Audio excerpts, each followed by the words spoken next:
Have you been renting for a long time now and you're ready to make home ownership your new goal? Well, in today's video, we're going to discuss the exact way to have home ownership become a reality for you.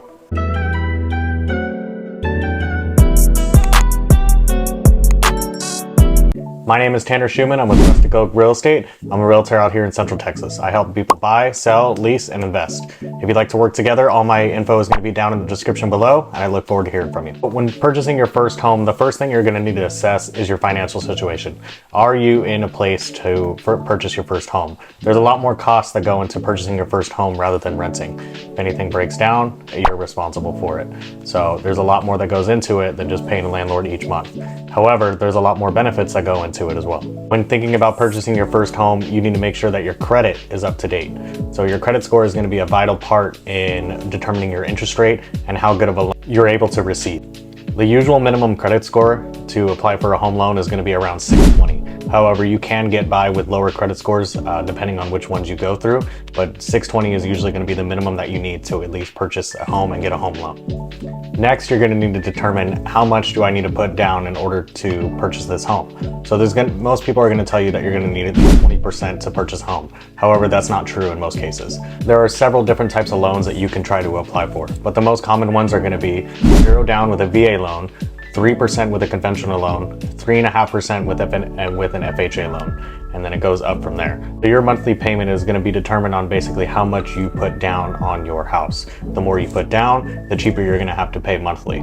So that upfront fee of not putting that much up, like 3%, is very nice to get into your starter home. However, you are going to have a higher mortgage. There is also something called PMI, which is private mortgage insurance. So if you're going to be putting less than 20% down on your house, the mortgage company is going to tack on an extra insurance to your payment because your loan is going to be a higher risk. The PMIs can range, it really just depends, but they can go anywhere from 50 bucks a month all the way up to almost $500 a month. It really just depends on how much of a home you're trying to purchase, what loan you're doing, what the market is at this time, and all the factors that go into it like that. But I wouldn't let that deter you from purchasing your first home. However, that PMI is not going to be that big of a cost when going into it overall. PMI will be removed from your monthly payment when you reach 78% value in your home. So that's a nice part about it, is it's not a fee that stays on your payment forever. There's another hidden cost that a lot of people don't know about, and that's going to be the closing cost. There's plenty of costs associated with closing on your home for your tax records, your title fee, your escrow. There's tons of stuff that needs to get done, and that's going to range from about 2% to 5% of your home sale price. These are definitely costs that need to be taken into consideration when you're planning to purchase your first home. However, there are lots of programs that the states do to help waive the closing costs or to help bring them down. Also, when you're negotiating back and forth, you can also request that the seller pays your closing costs, or some of them, or however you guys want to negotiate it. But there are ways to make sure that you don't have to pay that whole cost. It's just better to plan ahead to make sure that you have those in the bank just in case you find the perfect home that you're in love with and the market isn't in your favor. When my wife and I were purchasing our first home, we were able to get our closing cost waived 100%. The state of Texas was able to take care of them. The only drawback was that we had to live in the house for 2 years. So that was the stipulation. If we ended up moving out or sold the house within the 2 years, then we have to pay those closing costs back. Your next step is going to be, you're going to need to get pre-qualified for a mortgage. So unless you're going to pay for this home up front, which is going to be hundreds of thousands of dollars, you're going to need to get a loan. So this is a very important part, and this is where your credit score comes in handy, because the better your credit score is, the better of an interest rate you're going to get for your loan. It is possible to get a loan with credit that is not good. However, your interest rate just may be higher. This is a very important step that a lot of first-time homebuyers try to skip over, which doesn't make a lot of sense at all. They want to go straight into going to visit homes and checking everything out. But it doesn't make sense to go window shopping if you don't have the finances with you to back it up. It's very important to research different mortgage lenders, and you should always apply to at least 3. So you want to make sure that you're getting the best rate possible, and you're going to have someone that's going to work with you. After you have secured your financing, your next step is going to be to hire a real estate agent. They are going to guide you through your first-time homebuyer journey, and they're going to be the one to give you all the expertise on how to proceed forward. This is very important because everything is going to be brand new to you, and it's going to be going very fast. So it's good to have someone on your side that knows exactly what they're doing. After you have hired your real estate agent, and after you are pre-approved for a mortgage and you know how much you can afford, now it's time to go search for homes. This is the very important part, and this is the most fun part. The most important thing to remember when looking for a home is that there's going to be no perfect home. It's not going to have every single thing that you need. So it's important to make a must-have list and a want list. Going into it with this mindset will really help you find the home exactly what you're looking for. If you're looking for the fairy tale perfect house, it more than likely will never come. It's good to be realistic when you're going into this and know exactly what you need. After you have found the perfect home that you're looking for, it's time to make an offer on it. This can be one of the most stressful times in the home buying process. Not all of your offers will get accepted. Sometimes there's going to be people with cash that are going to come in, or they're going to have better terms on how they're closing, and they're going to bring a little bit more to the table, and that's okay. That's why it's always good to have at least a top 3 list of what are your favorite homes and what could you see yourself moving into. This is where you're also going to want a real estate agent on your side, because they're going to show you the best way to write the offer. Going the highest price is not always what's going to get you the win. It really just depends on what does the seller need and what are they looking for to make this close. After your offer has been accepted and everybody agrees on the terms, now it's time to proceed forward.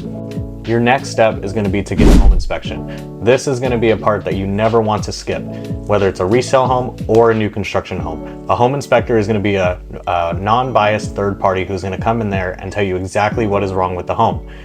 Then this is going to help you basically, when it comes to the time to ask for repairs, you can use this to say, okay, well, this is what's wrong with the home, A, B, and C. We need these fixed, or can we get this off the sales price, or however you guys want to negotiate it. But without that inspection report, you're just trusting that everything the sellers are saying is 100% true. After your inspection is complete and you guys have agreed upon the repairs, it's time for you as the buyer to secure your home insurance. Home insurance, again, I would just go with 3 different companies. Usually if you go with whoever has your car insurance, they can usually bundle some type of deal and get you and make it a little cheaper for you. But it all just depends. I would just call multiple companies and see which one is going to get you the best rate on the terms that you're looking for. Next step is going to be for the bank to order an appraisal. What an appraisal is the bank is going to send someone out to the house and they're going to basically inspect it, and they're going to do a report to determine that the sales price that you are getting for what the home is selling for is equal to the market value. This was a big thing in 2021 where all of these homes were selling for $60,000, $100,000 over the sales price. They weren't hitting their appraisal. So a home may only be worth $200,000, but it's selling for $250,000. The bank is only going to give you a loan on what that home is worth. So if the bank says the home is worth $200,000 and you're trying to purchase it for $250,000 and they appraise it at $200,000, you're going to come up short $50,000, and you're going to have to come up with that out of pocket somewhere, or you're going to have to renegotiate the sales price with the seller, and you guys are going to have to bring that sales price down. So an appraisal can basically kill a transaction right before it ends. Obviously, this is an extreme example of an appraisal, but I just want to get it clear across of what was happening and the case scenarios of how it can happen. It can also happen in smaller transactions too. I had a transaction one time where a home didn't appraise by $1,000, so we had to bring the sales price down by $1,000. It can be kind of ridiculous sometimes, and it all just depends on whoever the bank hires and decides to do that appraisal. So after everything is agreed upon in your appraisal and everything is set, now it's time to go over your final closing documents. This is going to make sure, this is going to tell you where your monthly mortgage payment is going to be, how much you're going to put down, what exactly you're paying for. And you need to make sure that you go over this list in detail with your real estate agent, and they're going to be able to explain everything to you line by line of what it means and what you're paying for. After you've gone everything and everything looks good, now it's time to go to the closing day. So on closing day, you're going to go to the title company and you're going to fill out all the paperwork for your house. So it's going to be a bunch of paperwork and it's going to take a little bit, but after that, you're all said and done, everything gets paid, and it's time to get your keys to your new home. This is going to be the most exciting day for you, probably because you've worked for it for such a long time, and it's going to feel like a great feeling of accomplishment. Having those keys in your hand and stepping into your home for the very first time is going to be an unreal experience. Purchasing your first home can be a very overwhelming experience, but it doesn't have to be. It's very important to have the right team behind your back and to know what you're doing before going into this situation. I hope you've enjoyed the video, and if you'd like to work together, all my info is in the description below. Thank you for watching, and I'll see you in the next video.